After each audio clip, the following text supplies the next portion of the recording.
What's going on, you guys? Welcome back to EP09.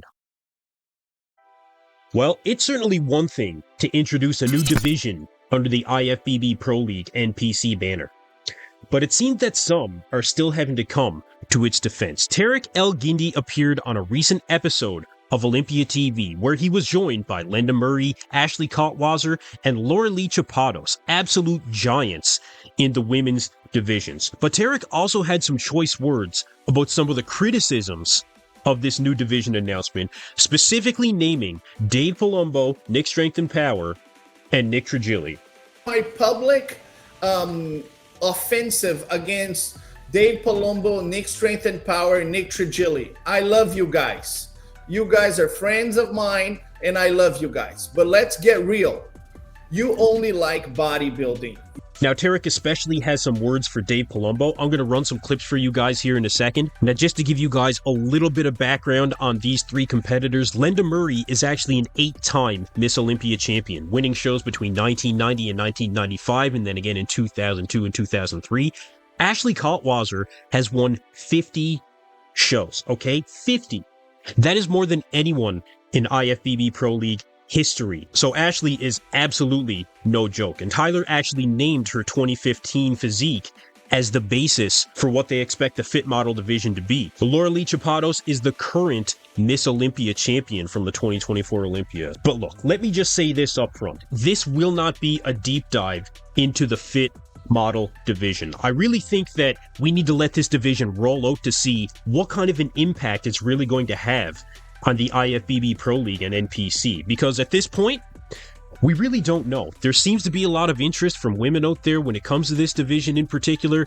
How is it going to affect shows? Well, that's one thing that we will discuss here. The business perspective is something that I'll discuss in this video. Tyler Manion recently appearing on Hany Rambod's The Truth podcast, where he tells what his expectations are and his aspirations for this new division. We'll hear some comments from Lenda Murray and Ashley Kaltwasser, and then I'll let you guys know what I think about all this. So we're going to start with what Terrick El Guindy had to say about Dave Palumbo and his criticism of this division to begin with. Some people send me YouTube videos from the people that have somehow been critical about it.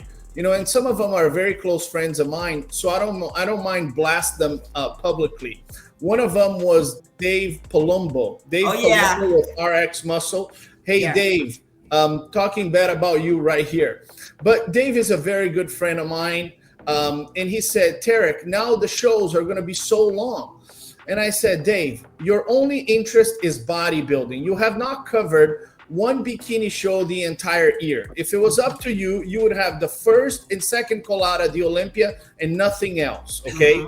We wouldn't have CBUM. We wouldn't have Jeremy Buendia, we wouldn't have Lauralee Chapados, we wouldn't have Ashley Kaltwasser. We would only have the first and second call out of the Olympia. You're a hardcore 90s bodybuilder, and all you want to see is bodybuilding. So this obviously is completely and totally untrue. Dave Palumbo does not just want to see the first and second call out at the Olympia. None of us just want to see that out there that covers bodybuilding. And specifically for Dave, Dave covers open bodybuilding, of course. He covers classic physique. He covers 212. I've heard him speak about men's physique a number of times. The fact of the matter is, yes, we do cover the divisions that we are interested in. Absolutely. I don't know if Terrick has an expectation for us to cover every single division in the IFBB and NPC, but look, that is simply just not feasible. Really, whatever Dave wants to cover, whatever I want to cover, whatever Nick Strength and Power wants to cover, I mean, that's our choice. These are the divisions that we are simply interested in, and like I said, there's only so many hours in a day, you know? But to the point, definitely not true, and I'm sure that Dave will have something to say about that as well. And Lenda Murray talked a little bit here about what it looks like from the perspective of a promoter with this new division being included. Check it out. From the point of view being a promoter, I think it's absolutely great. You know, hey Dave, you're in media. I know you probably don't want to sit at a show for 16 hours, but if you're in media and we have to do a 16-hour day, we have to do a 16-hour day. Probably the majority of the shows that he goes to, he's going to these really big shows, the Nationals, the North American, the Masters, and the numbers are very large. It just is what it is. That's not what's represented across the United States as far as the number of shows and athletes at each of these shows. And as a promoter and as a woman, I do know that women want to compete. They absolutely love bikini. And look, I encourage you guys to go and check out the entire interview because, Lenda Murray has a lot of other points that she brings up. Good points, I will say that, as well as Ashley and Lauralee about the division. But when it comes to the length of the shows, that is one of the main concerns with bodybuilding fans. It really doesn't come down to what division is being introduced into the IFBB Pro League, because this is nothing new when it comes to the fans not liking the length of the shows even now. The fans would really be upset about any division being introduced because the shows just are too long now. I feel like the shows are too long now. And look, you guys, I have been there when it comes to fans asking the questions during live streams. When is it going to be this category? When is it going to be this category? It's not just the women's divisions. It is too many divisions to begin with. Bob Ciccarillo, I did an interview with him there not too long ago where he actually wanted to try and get a cut round introduced at the Mr. Olympia. Now, the goal of introducing a cut round would be to keep the show at a normal length and to preserve the fact that the Olympia is the elite of the elite. Not just everybody can get on stage. I'm sure you guys remember this is a perfect example. 60 competitors on stage in classic physique. It's just too much. Now, the fact of the matter is, there will not be a cut round. I spoke to Bob Ciccarillo, and he said there will not be a cut round at the Olympia. It seems that the powers that be are not interested right now. And I think that's unfortunate, but it does seem that the focus for the IFBB will be the implementation of this fit model division. Tyler Manion appearing on Hany Rambod's The Truth podcast, where he does give some insight from the business perspective as to why this new division could be very good for the IFBB and the NPC.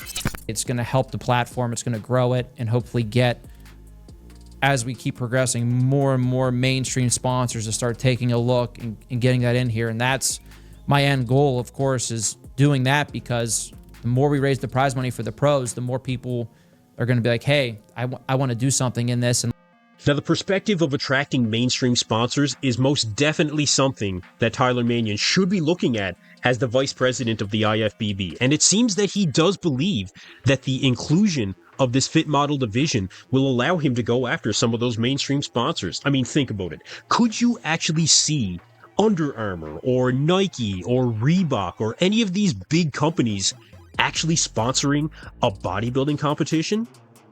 That would be absolutely massive compared to the sponsors that they have now. They have great sponsors now, don't get me wrong, but they're sponsors that are within the industry. And the fact of the matter is, they're probably worth a fraction of what companies like Under Armour or Nike are worth. So it makes a lot of sense when it comes to that perspective. But will the existing divisions actually benefit from that? Because if the inclusion of the fit model division is what will bring in these mainstream sponsors, will they really be interested in the other divisions that are out there that are maybe not as mainstream? The open bodybuilding, even the classic physique, you guys, not exactly mainstream when it comes to that look.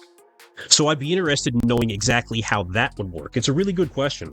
My public offensive against Dave Palumbo, Nick Strength and Power, and Nick Trigili. I love you guys. You guys are friends of mine, and I love you guys. But let's get real. You only like bodybuilding. You're not going to be covering a pro men's physique show in Japan. You're not going to be covering a classic physique show in Tunisia. That's not your interest. Your interest is pro bodybuilding, and we love you for that. Mm-hmm. But if your interest is just bodybuilding, you have to understand that some people's interest is just a different category. I do think that Terrick would benefit from maybe watching a few more NSP videos. Nick Trigili, I mean, we all know how Nick is, right?